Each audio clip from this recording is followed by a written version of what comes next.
75 men have served as Treasury Secretary of the United States. Few have had the impact of Henry Merritt Paulson, Jr. Good morning, everyone. Hope you got a lot of sleep last night. Tonight, another wild ride on Wall Street.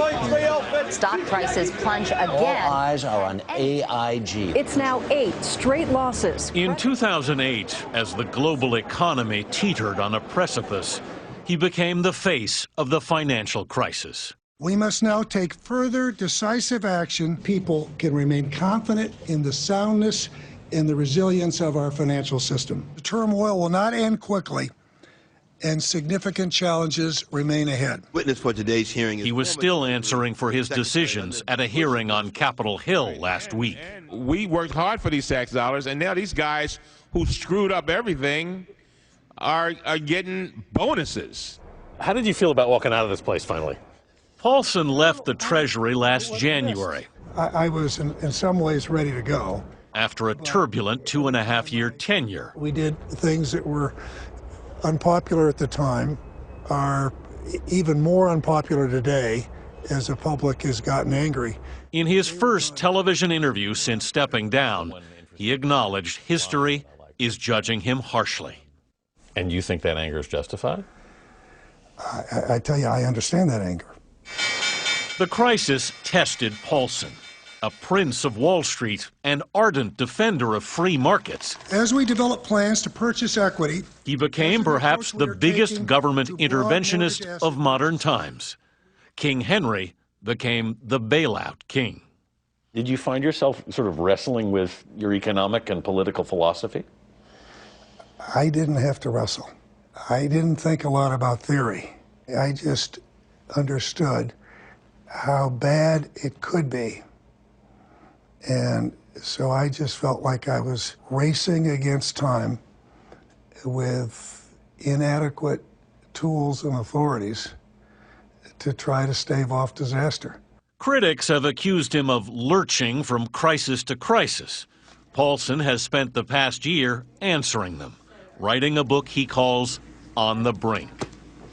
I believe that if the system collapsed, we easily could have seen unemployment of 25%. And so that reality was staring me in the face, and it was an awful reality. How close, in your view, did we come to that? Oh, I think we came very, very close. The men and women of this department will have an outstanding leader in Hank Paulson. When President Bush tapped the Goldman Sachs CEO to be Treasury Secretary, he chose a straight-talking deal-maker who's never liked playing defense. An all-Ivy tackle for Dartmouth in the 1960s, Hammering Hank was known for his aggressive play. Who first gave you the nickname the Hammer? I don't remember. But it stuck. It stuck. After college, Paulson landed a job in the Pentagon and was assigned to help the failing Lockheed Corporation. It's rather ironic. I got some early bailout experience. He moved over to the Nixon White House for 1.5 years before rising up the ranks of the powerhouse Wall Street investment bank, Goldman Sachs. When he left the company to become Treasury Secretary, he sold his stock for nearly $500 million. Everything on this side of the fence here? Yeah. Is preserved. Yeah. But Paulson and his wife Wendy, who are avid environmentalists, never embraced the flashy New York lifestyle. I grew up on actually a farm not far from here through 6th grade. Right. And then we sold the farm and moved here. So this is your family house? Yeah. His mother still lives in that house in Barrington, Illinois, outside Chicago. In the 70s, the Paulsons built a house next door on land they bought from his parents. I gave him a note because we didn't have any money to buy it with. We paid it off over time. They planned to move back here after he left Wall Street, but then the president called. You probably figured it was a couple of quiet years in Washington. It's never a couple of quiet years with me, but Unwittingly, Paulson walked into an economic earthquake. The Federal Reserve is taking emergency action. First, the rescue of Bear Stearns. Fannie Mae and Freddie Mac are critical to turning the corner on housing. Then the takeover of Fannie Mae and Freddie Mac. When he took the first steps toward the ultimate seizure of the mortgage giants on a July Sunday outside the Treasury, I look forward to working he thought he'd contained the crisis. To enact this legislation as soon as possible. That was the time that I was perhaps the most hopeful. I remember going out on the steps, and we were racing to beat a thunderstorm. And so the skies darkened. As it turned out, that's exactly what you were doing. That's exactly right. Within weeks, Lehman Brothers, the 157-year-old investment bank, was on the brink of collapse. Holed up on the 13th floor of the New York Federal Reserve with Timothy Geithner, Paulson worked the phones to find a buyer, but failed. My stomach tightened up, and it was one of the times during the crisis where I was momentarily overcome with fear. Paulson, a Christian Scientist, called home to his wife, Wendy. And I said, everybody's going to be looking to me for answers, and I don't have any. Please help me, pray for me.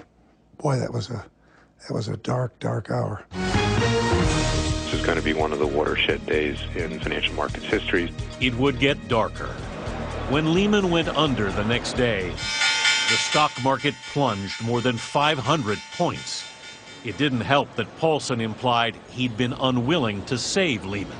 I never once considered that it was appropriate to put taxpayer money on the line in resolving Lehman Brothers. You took a lot of heat for the outcome with Lehman.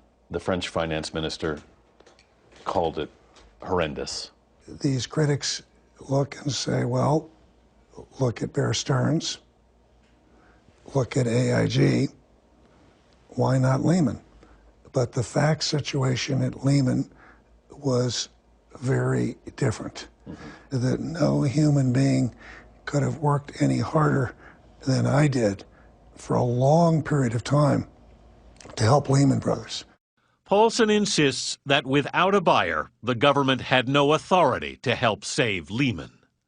The crisis was wearing on the Treasury chief, and when Paulson grew exhausted, he was prone to an embarrassing condition, the dry heaves. Were you concerned that if people saw you? Oh, absolutely. I knew I was fine, but I thought it sure wouldn't look good for someone to see the Treasury Secretary double over with dry heaves, and I don't think anybody saw it. They heard it once. How do you explain that? I didn't explain. I just kept going. Do you solemnly swear to tell the truth? This past week, Paulson was asked to explain his role in the controversial AIG rescue. Billions pumped into the collapsing insurance giant were used to pay off banks in full, including Paulson's former company, Goldman Sachs, now run by Lloyd Blankfein. Some have suggested that you had a special interest in protecting Goldman. When I became Treasury Secretary, I sold my Goldman Sachs stock. I severed my relationship with Goldman Sachs. My responsibility was to the American people. And you spoke with Lloyd Blankfein 24 times in 6 days. Why? Well, first of all, I doubt I spoke with Lloyd Blankfein 24 times in 6 days. The phone records say he did.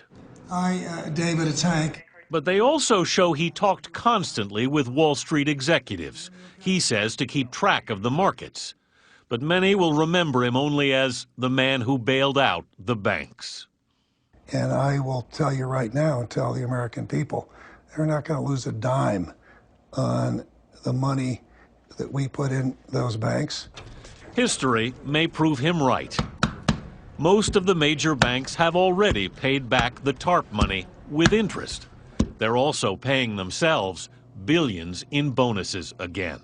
If you were back running a bank today, would you be paying the kind of bonuses that are being paid on Wall Street? I think some of these numbers seem ridiculously high. 1 year after he left the Treasury, Paulson says not enough has changed. Is the patient still sick? The patient is stable and recovering if the patient is the banking system. But if the patient is the regulatory system, that patient is still very sick. And the question is this. But Hank Paulson is not the doctor anymore. How do you believe the credit crisis? He's now a visiting scholar at Johns Hopkins University in Washington, teaching classes and at 63, considering his next step. You said, I think, that you didn't want to be Treasury Secretary just to have been Treasury Secretary. That's for sure. You wanted to have an impact. Yes. You did have an impact. I did have an impact, although I would have settled for having had a much smaller impact.